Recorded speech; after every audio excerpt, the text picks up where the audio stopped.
अस्सलाम वालेकुम जी। Construction Scott से हम आज एक और वीडियो आपके पास लेके आए हैं। हमारी आज की वीडियो का जो मकसद है वो ये है कि हम आपको गाइड करेंगे कि जब आप अपना घर कंप्लीट कर लेते हैं और आपकी रूफ़ टॉप की जो वाटर प्रूफिंग है, उस वाटर प्रूफिंग में क्या क्या चीज़ें आपको देखनी चाहिए, किन किन चीज़ों का ख्याल करना चाहिए, और ताकि आपकी जो वाटर प्रूफिंग है, जो आप अपने पैसे उस पर ख़र्च कर रहे हैं, वो आपके ज़ाया ना हो और आपको जो काम आप लेना चाह रहे हैं वो उसका आपको फ़ायदा भी हो। तो हम आपको बताएंगे कि क्या क्या चीज़ें इसमें देखनी ज़रूरी हैं। और दूसरी चीज़ हम आपको ये बताएंगे कि ये वाटर प्रूफिंग कितने टाइप्स की होती है, किस किस तरीके से इस वाटर प्रूफिंग को किया जाता है। तो नॉर्मली जो हमारे लाहौर में या पंजाब में या पाकिस्तान में जो तरीका चल रहा है, वो 3-4 तरीके से हम वाटर प्रूफिंग को करते हैं। तो सबसे पहले देख लेते हैं कि हमारे पास कितने टाइप्स की वाटर प्रूफिंग होती है और उस वाटर प्रूफिंग को हम किस किस तरह से उसके अंदर क्या क्या चीज़ें हम ऐड करते हैं और एक दूसरे से किस तरह से डिफरेंट है। और उसके बाद हम देखेंगे कि अपने वाटर प्रूफिंग के अंदर किन किन चीज़ों को देखना ज़रूरी है ताकि आपका जो घर है उसमें लीकेज और इस तरह के कोई इश्यूज़ नहीं आए। तो सबसे पहले देखते हैं जी कि कितने टाइप्स की है। नॉर्मली जी 3 से 4 टाइप्स की वाटर प्रूफिंग होती है। तो सबसे पहली जो वाटर प्रूफिंग जो हम अपनी रूफ़ टॉप पे करते हैं, जैसे कि अभी हम कर रहे हैं, ये आपको मैं अपनी रूफ़ टॉप दिखा रहा हूँ, जैसे कि अभी हम कर रहे हैं। तो इसके अंदर क्या होता है जी, इसको कहते हैं जी ये टिपिकल वाटर प्रूफिंग है। अब टिपिकल वाटर प्रूफिंग में क्या क्या ऐड करते हैं। सबसे पहले आपकी स्लैब तो पोर हो गई, आपने स्लैब पोर कर दी।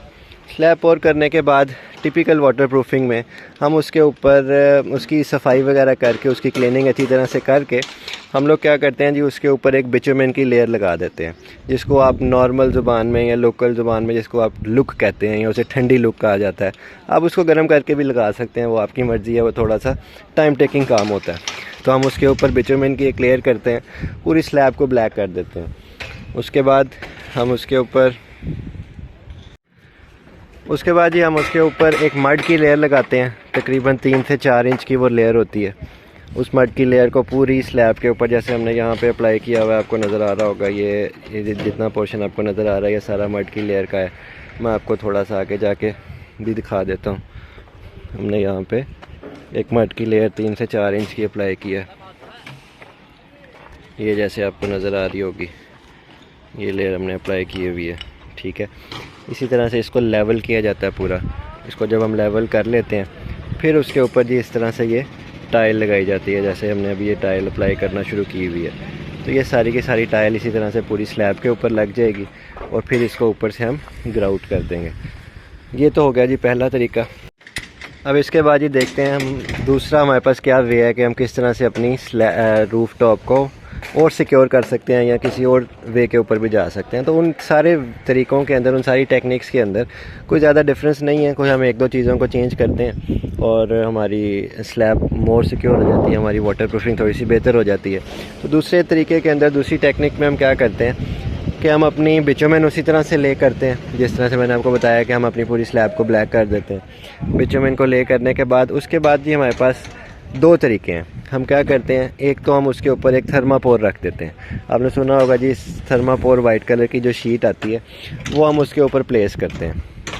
अब उससे क्या होता है, उससे ये होता है कि आपकी स्लैब के दरमियान में और आपके जो ऊपर टाइल है उसके दरमियान में तकरीबन 1 से 1.5 इंच का, जितनी मोटी आप थर्मापोर की शीट रखेंगे उतना वैक्यूम या उतनी एक स्पेस क्रिएट हो जाएगी। वैक्यूम तो नहीं इसको कहेंगे, एक स्पेस क्रिएट हो जाएगी जो कि आपको हीट से बचाएगी। तो आप जितनी 2 इंच की रखेंगे तो वो आपकी 2 इंच की स्पेस क्रिएट हो जाएगी, 1.5 इंच की रखेंगे 1.5 इंच की स्पेस क्रिएट हो जाएगी। तो बेसिकली इस स्पेस को क्रिएट करने का मकसद ये होगा कि आपका जो स्लैब है वो हीट प्रूफ हो जाए, यानी कि आपकी जो अगर हीट आपको नीचे फील हो रही है, लेट सपोज मैं कहता हूँ जी मुझे अपने फर्स्ट फ्लोर पे, क्योंकि फ़र्स्ट फ्लोर के ऊपर ज़्यादा हीट फील होती है, तो मैं कहता हूँ जी फर्स्ट फ्लोर के ऊपर मुझे हीट फील हो रही है, लेट सपोज 36 डिग्रीज़, तो वो 2 से 3 डिग्री नॉर्मली रिड्यूस हो जाती है। तो अब या तो आप थर्मापोर रख लेते हैं या फिर आजकल हमारे पास दूसरी शीट भी है जो कि आजकल बड़ी कॉमनली यूज़ हो रही है, जिसे हम जंबोलॉन शीट कहते हैं। तो आप जंबोलॉन की शीट भी रख लेते हैं। अब इन दोनों में डिफरेंस क्या होता है, अब थर्मापोर शीट भी वही काम करती है जो जंबोलॉन शीट काम करती है। अब थर्माकोल शीट के ऊपर जब लोड आता है, यानी कि जब आपने उसके ऊपर अपनी मड को प्लेस करना है, उसके ऊपर आपने अपनी टाइल को प्लेस करना है, तो उसके ऊपर एक लोड आएगा जिसकी वजह से वो प्रेस होगी। तो कुछ अर्से के बाद वो जितनी हीट को रिड्यूस कर रही होगी, उसकी जो एफिशिएंसी है वो कम होना शुरू हो जाएगी, क्योंकि उसके अंदर ये टेंडेंसी कम होती है कि वो आपका जो लोड है उसको प्रॉपरली बियर कर सके। जबकि अगर आप जंबो लॉन शीट पे जाते हैं तो वो बड़ी हार्ड सी शीट होती है, वो थोड़ी सी उससे महंगी पड़ेगी आपको, थोड़ी सी एक्सपेंसिव पड़ेगी, लेकिन उसका फ़ायदा ये है कि वो काफ़ी अर्सा आपका निकाल जाती है, 5 से 10 साल के अर्सा वो आपका कवर कर जाती है। वो उसके अंदर कैपेसिटी होती है कि वो लोड को बियर कर सकती है। तो ये तो दूसरा टेक्निक हो गया कि हम किस तरह से अपनी स्लैब को सिक्योर कर सकते हैं। अब एक तीसरा तरीका है जिसके अंदर जिसको मैं कहता हूँ कि जी वो एक देसी तरीका है और बड़ा कामयाब तरीका है, कि जिसकी वजह से आपकी हीट भी सबसे ज़्यादा रिड्यूस होती है और जो आपको इतना ज़्यादा एक्सपेंसिव भी नहीं पड़ता। अब उसमें देखते हैं जी क्या होता है। सबसे पहले हमने तरीका वही करना है, अपनी स्लैब के ऊपर एक बिटुमेन की लेयर लगा देनी है। बिटुमेन की लेयर हम हर टेक्निक में इसलिए लगाते हैं कि बिटुमेन को हम यूज़ करते हैं एज अ वाटर स्टॉपर, या फिर एज जिसे हम कह सकते हैं कि हम इसको वाटर की लीकेज को रोकने के लिए इस्तेमाल करते हैं। वो आपकी जो स्लैब के ऊपर पोर्स होते हैं उसको क्लोज़ कर देता है। तो बिटुमेन की लेयर हमने हर टेक्निक में इस्तेमाल करनी है, बिटुमेन हम लाजमी ले करेंगे। अच्छा जी, अब उसके बाद हम क्या करते हैं जी, उसके बाद हम करेंगे ये कि आपने देखा होगा कि नॉर्मली हमारे यहाँ पे जिसे हम नॉर्मल अपनी लैंग्वेज में कहते हैं, ये कनालियाँ हैं जिसके अंदर हम परिंदों को पानी वगैरह रखते हैं छत पे, या उनको बाजरा वगैरह रखते हैं, तो वो कनालियाँ मिल जाती हैं। तो हम क्या करते हैं जी, हम अपनी स्लैब के ऊपर उन कनालियों को उल्टा करके रख देते हैं। सीधा करके नहीं रखेंगे, हम उनको उल्टा करके रख देंगे, अपनी पूरी स्लैब के ऊपर उसको फैला देंगे।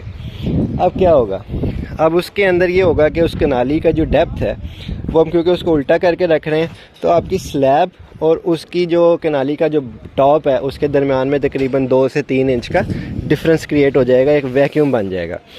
अब वो वैक्यूम आपको हेल्प करेगा कि आपने अपना जो हीट है वो उसके अंदर से उस तरह से पास नहीं होगी जिस तरह से बाकी सारी वेज में पास हो रही है। तो वो एक बड़ा अच्छा तरीका है, बहुत अरसे से इस्तेमाल हो रहा है, पुराने लोग उसको इस्तेमाल करते थे, अब ये कुछ जगह पे मैं अपनी साइट्स पे इस्तेमाल करता हूँ और बड़ा कारआमद तरीका है। इससे आपकी हीट जो है वो बहुत ज़्यादा रिड्यूस होती है। अच्छा, अब जब आपने इसके ऊपर कनालियाँ रख दी, वो सारी की सारी प्लेस कर दी उल्टी करके, तो अब आप अपनी स्लैब को थोड़ा सा और सिक्योर करते हैं। जैसे कि हम अपने पुराने दौर में चले जाते हैं, गाँव वगैरह वाली साइड पर चले जाते हैं, तो वहाँ पर आपने कच्चे घर बने देखे हैं। अब कच्चे घर किस तरह से बनते हैं जी, उनकी जो दीवारें होती हैं या उनकी जो छतें होती हैं वो मिट्टी की होती हैं। अब जब उन घरों के अंदर जाते हैं तो वो हमें बड़ा एक ठंडक सा एहसास आता है कि एक बड़ी ठंडक अंदर महसूस होती है, हालांकि बाहर बड़ी गर्मी होती है। अब वो क्या चीज़ होती है, अब उसके अंदर वो क्या करते हैं जी, मिट्टी के अंदर तूड़ी डाल देते हैं, जो कि ये जानवरों वगैरह के लिए इस्तेमाल होती है। तो उस तूड़ी को उसके अंदर डालते हैं, उसको फिर आटे की तरह गूंदा जाता है और फिर उनको दीवारों के ऊपर, जिसको आम ज़ुबान में कहा जाता है जी, लेप किया जाता है। तो हम उन दीवारों के ऊपर उसका लेप कर देते हैं, एक प्रोटेक्टिव लेयर क्रिएट हो जाती है हीट से।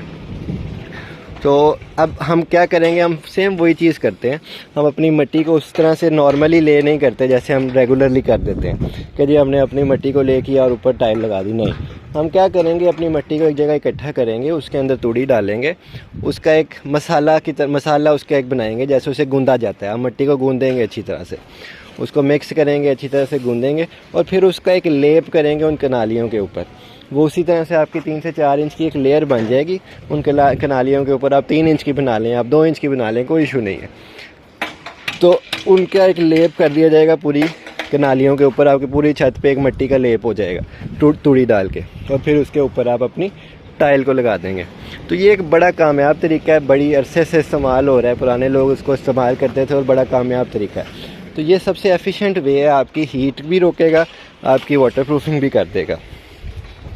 तो मैं तो ये प्रेफर करता हूँ कि आप इस वे पे जाएं, जो कि आपको इतना ज़्यादा कॉस्ट इफ़ेक्टिव भी होएगा, आपका जो कॉस्ट है उसको भी सेव करेगा, और आपका जो आप उससे काम लेना चाह रहे हैं वो भी आपको देगा। तो ये हो गया हमारा थर्ड मेथड। तो इन 3 तरीक़ों से हम नॉर्मली स्लैब को अपनी वाटर प्रूफ करते हैं। अब मैंने आपको कहा था कि मैं आपको कुछ चीज़ें बताऊँगा जिसको आपने देखना है कि किस तरह से आपने क्या क्या चीज़ें ज़रूरी हैं देखनी जो कि आप अपनी वाटरप्रूफिंग को करते हुए देखेंगे।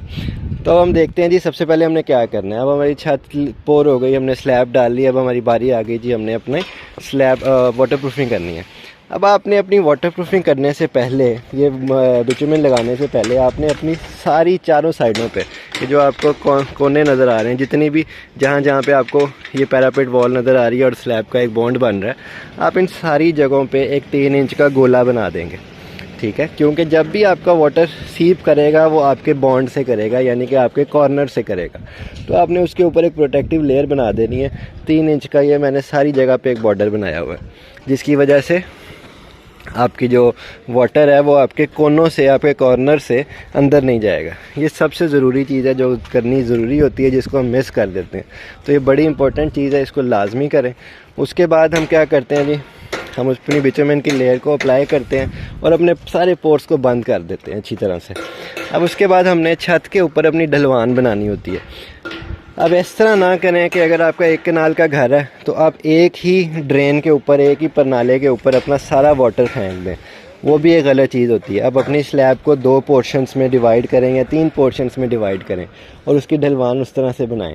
जैसे कि अब मैंने यहाँ पे अपनी स्लैब को 2 पोर्शंस में डिवाइड किया। एक परनाला आपको ये नज़र आ रहा है, ठीक है। मेरा आधा पानी जो है, जब बारिश पड़ेगी तो आधा पानी इस परनाले पे आ जाएगा, और आधी स्लैब को मैंने अपने एक पिछले परनाले पे डिवाइड किया। तो वो भी मैं आपको दिखा देता हूँ। वो एक बैक साइड पे परनाला है जहाँ पे बाकी पानी उसका डिवाइड होगा। तो जब आपने मिट्टी ले करनी है तो आपने अपने मिस्त्री को, आपने अपने ठेकेदार को, जैसे कि ये नज़र आ रहा है आपको एक परनाला, बाकी पानी इस परनाले पे आएगा। तो मैंने अपनी स्लैब को 2 पार्ट्स में डिवाइड किया हुआ। तो जो भी आपका जब मड ले होगी तब आपने उसको बताना है कि भाई मैंने इतने परनाले रखने हैं और इस तरह से आपको स्लैब पे डिवाइड करना है। तो जब मिट्टी ले होगी, मिट्टी उसी हिसाब से ले करनी है कि आधी छत एक परनाले पे पानी फेंके और आधी छत दूसरे ड्रेन पे, दूसरे परनाले पे पानी फेंके। और उसके बाद आपने अच्छे से करके इसकी जो है टाइल को लगा देना। उसके बाद अभी मैंने ग्राउटिंग नहीं की, इसके ऊपर सीमेंट की ग्राउटिंग भी होगी। जब ग्राउटिंग हो जाएगी तो ये प्रॉपर एक प्लेन आपको अच्छी चीज़ नज़र आएगी। तो ये बड़ा इंपॉर्टेंट टॉपिक है, बड़ी इंपॉर्टेंट इशू है, जिसको हम नॉर्मली इग्नोर कर देते हैं। गोला लाजमी बनवाएं अपनी छत पे, और इस तरह से जो आपको इफ़ेक्टिव वे लगता है, मैंने आपको 3 वेज बताए हैं, जो आपको इफ़ेक्टिव वे लगता है, जो आपके बजट के अंदर आता है, आप उसको अप्लाई करें। तीनों मेथड ठीक है, लेकिन जो मोस्ट इफ़ेक्टिव मेथड है वो 3rd मेथड है, जिसमें हम कनालियाँ रखते हैं, उसके ऊपर मिट्टी का लेप करते हैं। वो सबसे इफ़ेक्टिव मेथड है। तो अगर आपके बजट में आता है आप उसकी कॉस्ट लें। उसकी कॉस्ट भी मैं आपको 1-2 वीडियोस में बता दूंगा कि उसकी क्या कॉस्ट आती है कनाल के घर पे, या पर स्क्वायर फीट कितनी कॉस्ट आती है। तो आप उसकी कॉस्ट को कंपेयर करें, आपके बजट में आता है तो आप उसको लाजमी अप्लाई करें। और मुझे उम्मीद है कि आज की वीडियो से हमने आपको रूफ़ टाइलिंग की जो वाटरप्रूफिंग है वो अच्छे से गाइड कर दी है।